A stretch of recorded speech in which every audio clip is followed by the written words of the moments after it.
Okay, so we'll move into temple architecture as one of the building types that we're studying. The Parthenon, not the Parthenon, I'm sorry, the Pantheon was obviously the sort of crowning achievement of temples. But there are temples built throughout the Roman Empire, throughout Europe. Here is an example of a Roman temple adapted from the Greek temple type in France, the Maison Carré in Nimes. They had different sort of configurations, just like the Greeks. They pretty much adopted everything that was Greek in architecture. So there were some temples that they had. The Temple of Vesta is one of the examples of a circular temple. And then there was the Pantheon. So the Pantheon was, I didn't get to go inside of it, but that thing is just, it's unbelievable how big the thing is. You look at it, right, and it just looks like a building. It's not until you're actually standing there that you realize, my God, this thing's huge. So here's kind of an early rendition showing the oculus at the top and the dome as it went up. Right, and so various components of it. There's the portico, and there you see that the mystery that they were talking about of why the portico is lower than where it was supposed to connect. You see the apsidal sort of formations at the ends, and you see the stacking of the dome.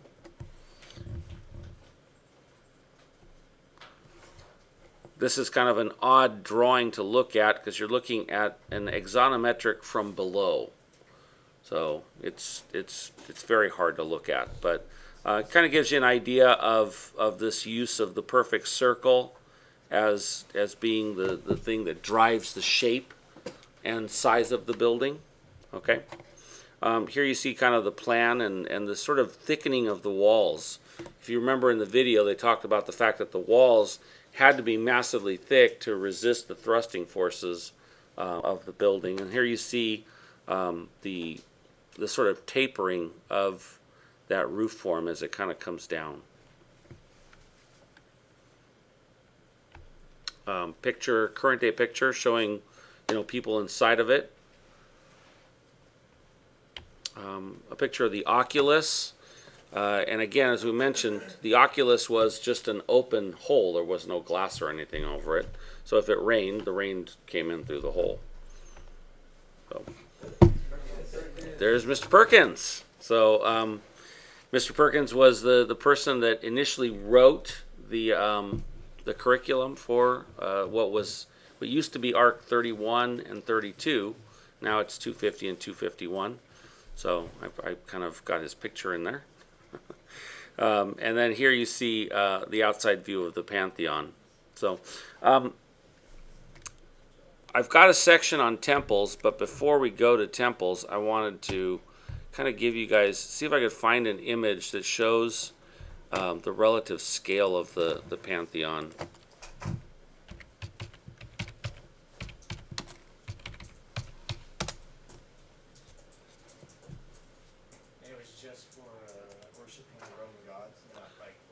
Yes. Yeah. No, it was specifically for worshiping the Roman gods, but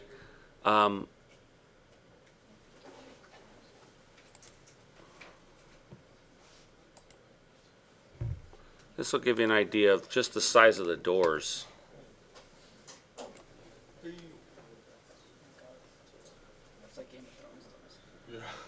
Yeah, I mean it's huge. You walk into the columns and stuff, and it's unbelievable. So you saw that it had all these niches on the sides, right? The niches were where all the statues of the gods were located. So let's take a look at another building type. There is no real segment, I believe, in the Engineering and Empire series, but theaters were another thing that the Romans built as a building type.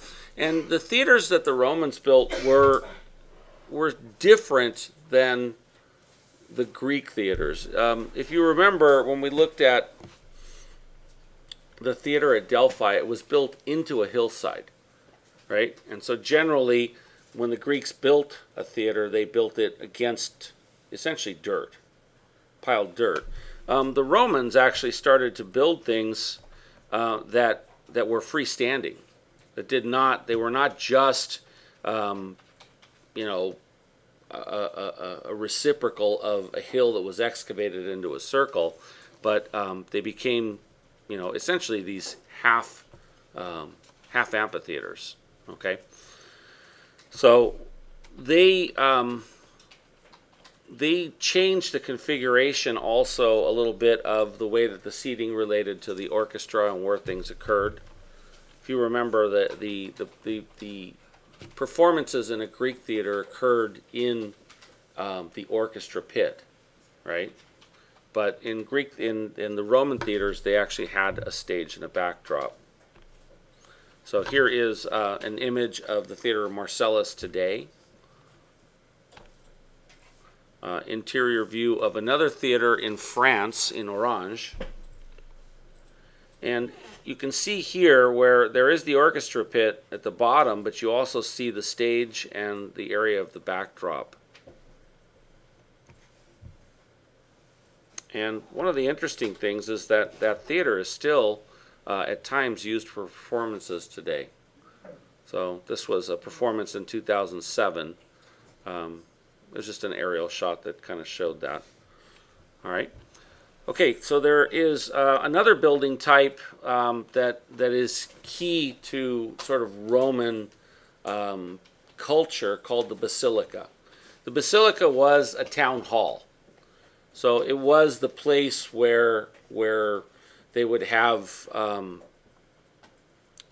business meetings. It's a place where Roman government would be executed. It is a place where if there were trials to be had, they were had in the basilicas.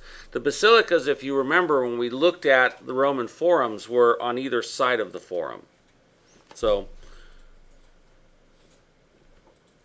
the basilicas were huge. They functioned similar to the Greek stoas that were part of the agora in Greece, but they were much, much bigger. You start to get a sense of the scale of it. The scale of the basilicas was such that it relied on this notion of the barrel vault and the dome. Okay? And so here you kind of get an idea of the scale of what we're looking at. But what I want you to note is that this is one small part of the building. This is one small part that's left. So this is kind of like a side wing to the building. So you start to get a sense of the scale of it if you kind of take what you're seeing here, okay, and you link it to an image that is coming up. All right, so this is kind of an interior view of one of the basilicas, another interior view of a different basilica. But this is the basilica we were just talking about. And what you're looking at in that first image, that one right there, is this half over in here. So you start to get an idea of just how massive that structure was and how much sort of space it enclosed. And they were using the barrel vault and the arch as a means of creating these really large spans. Okay. One last type of structure that we can take a quick look at that the Romans sort of started to build were commemorative structures.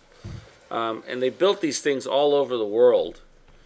So there is this notion of a triumphal arch, all right, and so that is one of the types of Roman architecture that they kind of exported across their empire. So it was essentially this block. It formed a gateway, right, that you would sort of march through.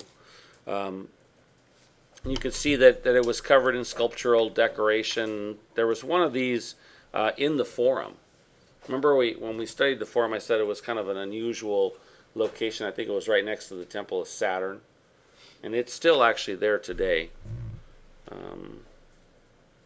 This one sits directly outside of the This particular arch, the Arch of Constantine, sits right outside of the Colosseum. So like this picture could have been taken from the second level of the Colosseum looking over towards it. They sit literally right next to each other. All right. Another type of structure that's kind of interesting are different altars that they would build. So this is the altar of peace. This particular altar sits inside of one of Richard Meyer's buildings, the Attapaci Museum, which is all in Rome. So it's kind of interesting that it's called the altar of peace.